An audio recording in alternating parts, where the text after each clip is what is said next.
In this tutorial, I'll show you how to add multiple columns in Smartsheet so you can quickly expand your sheet and organize more information.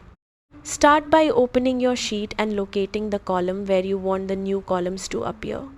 Click the column header to select it, then right-click and choose Insert Column Left or Insert Column Right.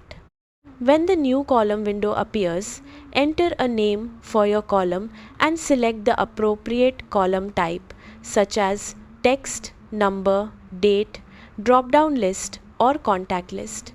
Click OK to create the column.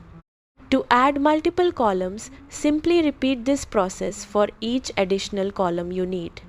You can quickly insert several columns one after another and customize each one with its own name and column type. If you're building a new project sheet, consider adding all your key columns at once, such as task name, owner, status, priority, start date, and due date.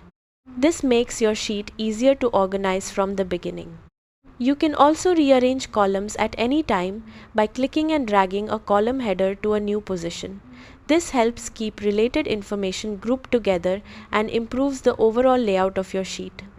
That's how to add multiple columns in Smartsheet. Thanks for watching, and I'll see you in the next tutorial.